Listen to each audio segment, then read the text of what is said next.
Hello, this is Lance Johns. Lance Johns is driving Loving More Baby. I want to talk about the man who was over the Venetian and Palazzo and the Sands Convention Center on the Las Vegas Strip. Yeah, he just passed away January 11th at age 87. He was born in Boston, excuse me, in Boston, Massachusetts, August 4th, 1933, and he died January 11th, 2021, at age 87. He was an American businessman, political donor. He was the founder, chairman, and chief executive of the Las Vegas Sands Corporation, which owns the Marina Bay Sands in Singapore, and the parent company of the Venetian Macao Limited, which operates the Venetian Las Vegas and the Sands Expo and Convention Center, and also the Palazzo Casino too. It's not Santa Palazzo, but the Palazzo is part of is it's like the sister casino to the Venetian, and he also owned the Israeli daily newspaper, the Israel Haman, the Israeli weekly newspaper, Makor, Rishon, and American daily newspaper. He owned the Las Vegas Review Journal, which I get every day. I need to get it right now. It's outside.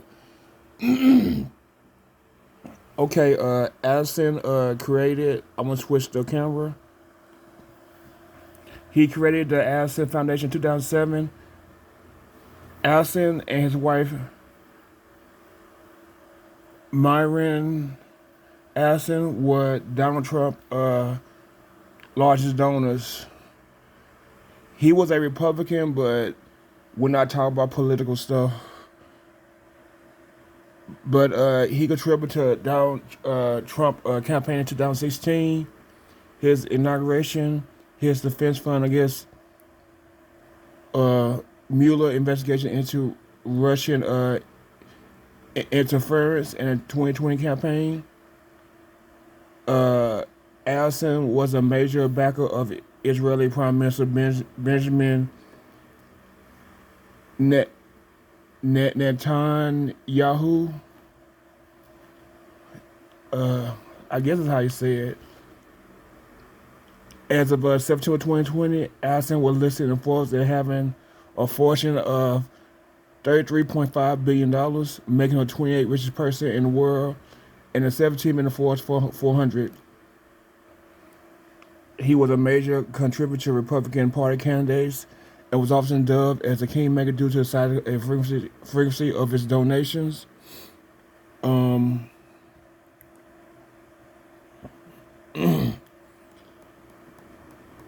He has a lot of stuff in his life. He did a lot. Okay, his middle name is Gary, and he grew up in a Dorchester neighborhood in Boston. His mom name was Sarah Token, and his father name was Arthur Adelson. His family is of Ukrainian Jewish and Lithuanian Jewish ancestry. His mother immigrated from England, and Adelson said his grandfather was Welsh coal miner. His father was a taxi driver, and mother ran a knitting shop. His religion was Judaism, which makes him a Jew, but I know all Jewish people are not Hebrew. But a Jewish person can be any race, but a lot of people assume because you're Jewish, you're Hebrew. That's not the case. There's black Jews, there's white Jews, there's Hispanic Jews, Asian Jews. Anybody can be Jewish. Jewish is just a religion, just like Christianity and Islam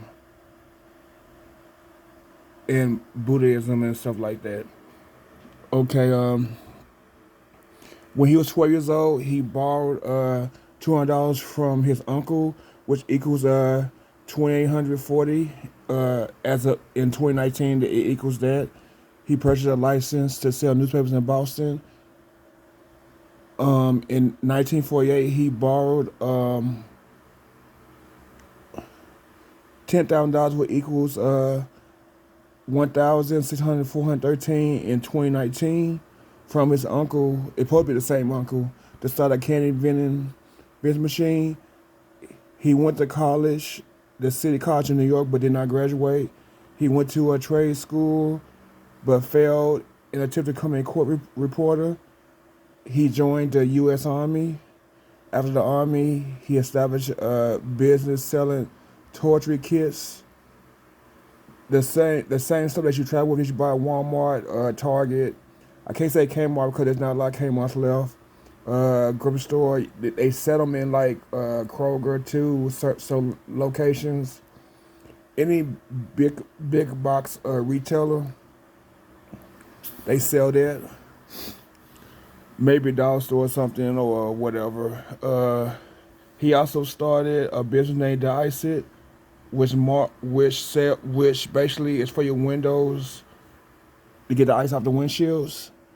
1960s, he started the charter tour business and quickly became a millionaire. Although in his 30s, he built and lost his fortune twice. Over the course of his business career, Adelson created almost 50 businesses, making him a serial entrepreneur. I mean, yeah, it's also the rumors that all Jewish people have money, but they just know how to handle their money. But yeah, that's a saying. In the late 70s, he developed the Comex trade shows for computer industry, beginning in 1979. One of the largest computer trade shows in the world, even though much through the 80s and 90s. 1995, Adelson, as part of the Interface Group show division, which included Comex shows to South Bank of Japan for $862 million. Adelson's share was over $500 million. But okay, now on to the Sands. In 1988, he bought the Sands Hotel Casino for $110 million, which equals $237,800,000, and that equals in like 2019. The following year, Adelson, as partners, constructed the Sands Expo and Convention Center, then the only privately owned and operated convention center in the U.S. In 1991, he went to Venice with his wife and came up with the ideal of the resort, which is the Venetian today. And when he came back to Las Vegas, he redid the Sands. He rebuilt the Sands Casino. And then May 3rd, 1999, it became the Venetian. Okay, in Pennsylvania, he built a resort casino, Bethlehem, Pennsylvania, one of the 5 stellar casinos that were awarded a slot license by the Pennsylvania Gaming Control Board in 2006. The casino opened 10 years later, in 2009, May 22nd, 2009. But in 2010, during the Great Recession, he told the Wall Street Journal, if it was, I guess, today, or hold on, let's see. Oh, he said 2010. I guess if it was 2010, he would never build those casinos. Okay, Malco.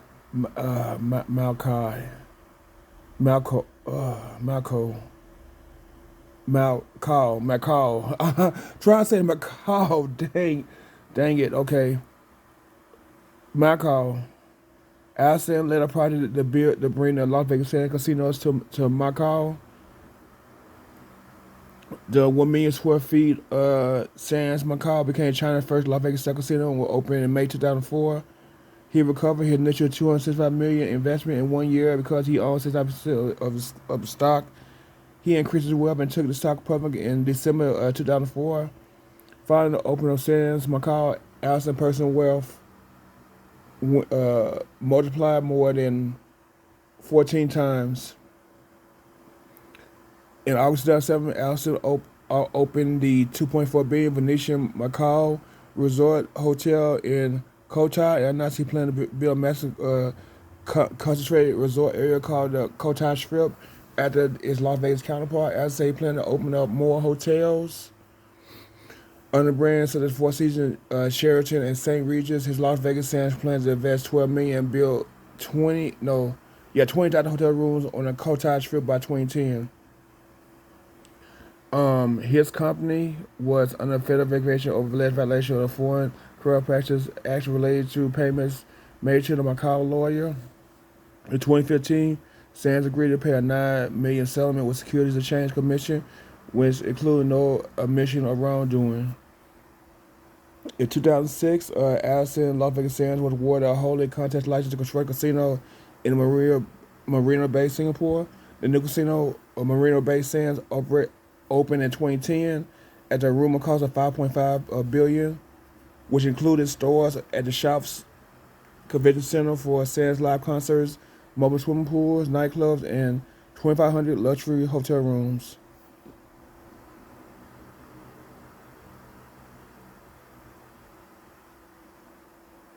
Israeli press. Adelson made a successful bid to purchase the Israeli newspaper Ma'ariv. His attempt failed. He proceeded with parallel plans to publish a free daily newspaper to compete with Israeli, a newspaper he had co-founded in 2006 but had left it. The first edition of the newspaper Israeli Hayom, which published July 30th, 2007, March 31st, 2014. As received a go-ahead for Jerusalem court to purchase Ma'ariv and a conservative paper, Makor Risham. So he probably speaks Hebrew too, if he's doing all that. Adelson attorney announced that he does not own Israeli Hayom, but it's owned by a relative of his. According to a Target Group index, was surveyed purchased in July 2011. Israeli Hayom, which unlike any other Israeli newspapers, is distributed for free, but number one daily newspaper on weekdays 4 years after the inception. The survey found that Israeli Hayom had 39.3% weekly readership exposure.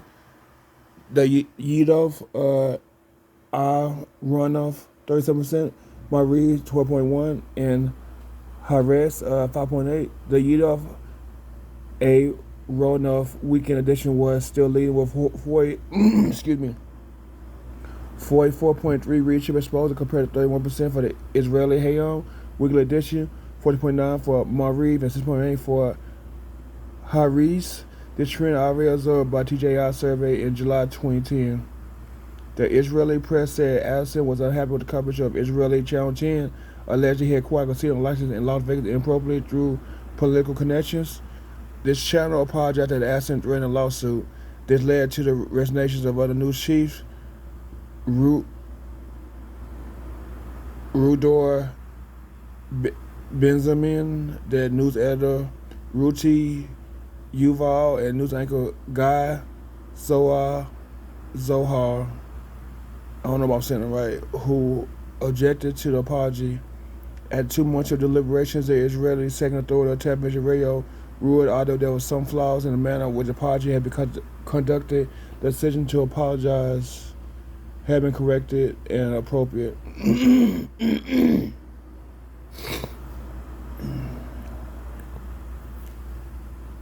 So, Adelson purchased the Las Vegas Review Journal in 2015. The purchase was made through a limited liability company called News and Media Capital Group, LLC. His involvement with the deal was initially kept secret. A week after the purchase was announced, 3 Review Journal reporters revealed that the deal had been orchestrated by Adelson's son-in-law, Patrick Dumont, on Adelson's behalf. excuse me. Commentators tried the 140 million paid for the paper was lavish as a dramatic overpayment, and speculated that the move was a power play to further Adelson business or political agenda. Within weeks of the paper, editor stepping down in a voluntary buyout in January 2016, a set of editorial principles were drawn up and publicized to assure that newspaper independence to deal with the possible conflicts of interest involved Adelson ownership. In February, Craig Moon, veteran of the Gannett organization, was announced as the new publisher and promptly withdrew those principles for publication. He began to personally review, edit, and sometimes kill stories over Adelson proposal for a new Las Vegas football stadium. In months since the story about Adelson, and but particularly an ongoing lawsuit involving the business deals in the Macau, having heavily edited by top management. Many reporters and editors left the newspaper citing curtailed editorial freedom, murky business deals, and unethical managers. All three reporters who originally broke the story about Adelson ownership have left. Longtime columnist John L. Smith, who had often written about Adelson, had been unsuccessfully sued for libel by him, resigned after he was told he could no longer write anything about Adelson. The Las Vegas Review-Journal was the first major newspaper nationwide to endorse Trump in 2016.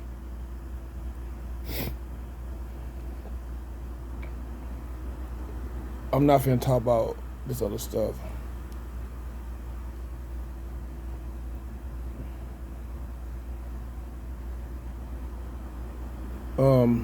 I am gonna talk about this because this has to do with Las Vegas. Okay, dealing with cannabis. Adelson was a person passionate of fighting the cannabis legislation.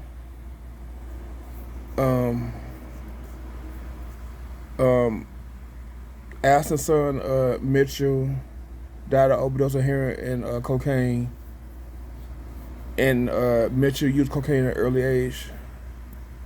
Adelson believed cannabis was a gateway drug. Andy Abbott, vice president of Las Vegas, said pro marijuana folks have awakened in a sleep giant as Sheldon and Myron Adelson. I guess he wasn't for the cannabis. There was something like he's saying.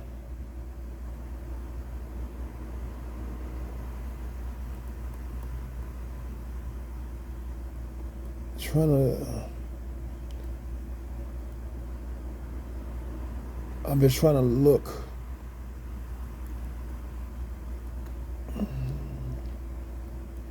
Just trying to look.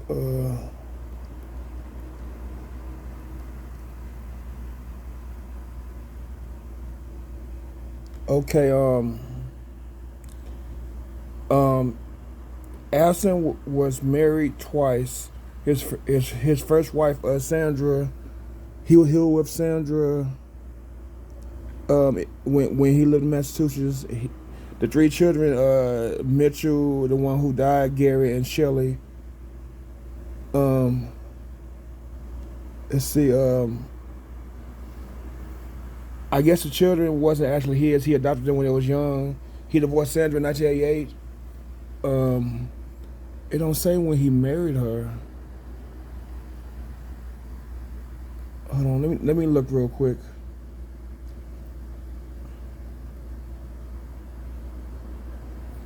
Cause I know it usually talk about. Let's see. Yeah, he was married to Sandra in 1970s. I guess 1970, 1988. He was married. Maybe I would say about 19. I assume he was married to her for 18 years because it said 1970s, 1988, so about probably 18 years. He married Myron in 1991 because Myron looks young. So his first wife was probably more of his age. Okay, but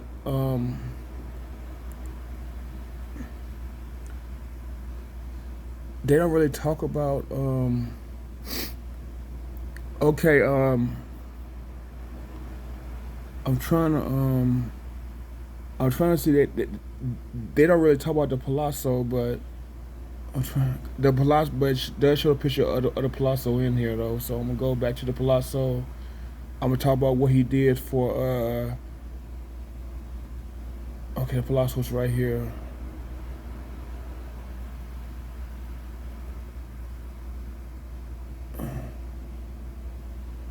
Okay, the Palazzo, the Palazzo at the Venetian was open in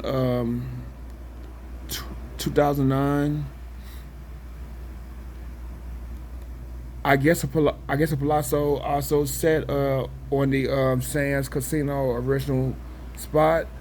Like the older hotels was not as big like the new ones, but because Las Vegas was into building mega resorts, they built the Venetian first. I guess they built it like high, and then after they built the Venetian, the other part was built into the Sands. It opened in 2009. Oh no, it opened in 2007. Yeah, it opened in 2007. 2007, December 30th, 2007. But let's go back to Sheldon Adelson. Okay, I'm just gonna talk about. Okay, this year when Governor Sisolak, no, last year when Governor Sisolak shut down the casinos, Sheldon Adelson he paid everybody in the Venetian and the Palazzo. He paid them for like the 7 8 days that were closed. He also paid the people in the casino that wasn't his employees, the third party vendors and restaurants and everything. He paid them also. Compared to compared to the other people, other casino owners, he paid everybody there the days that they were off. So he was a very nice man. Even though he's a Republican, he was a very nice man. And let's talk about him, his death and all that. And I gotta go. His estimated wealth was $2.5 billion, the third richest person in the U.S. according to Forbes. Well, this 2007 numbers. In 2008, he had about 26 billion. Okay, I mean they say a lot of other stuff about his wealth, but he he was very loaded. That's all I gotta say.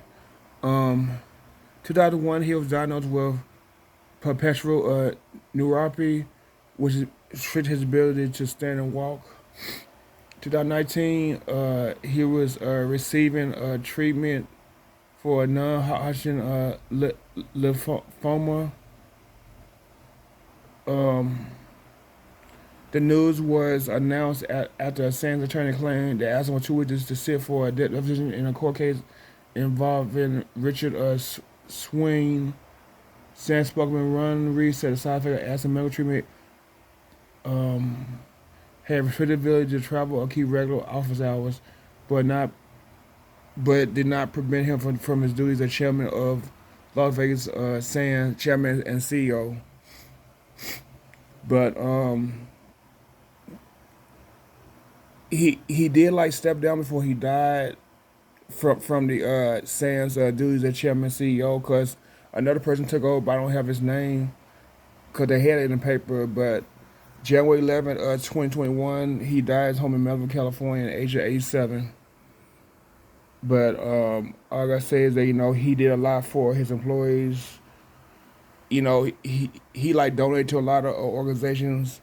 I don't want to get into that, but farewell, Sheldon Adelson. You will be missed in Las Vegas, cause whoever take over the Sands Corporation will probably not be like you, but um, Rest in peace, Sheldon Adelson. You will be missed. But anyway, this is Lance John drama lost more baby. Thanks for listening. Hit the bell notifications, comment below.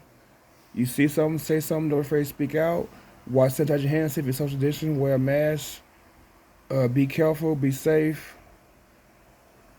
And just live your life and be you. All right. Peace and have a good day. Bye.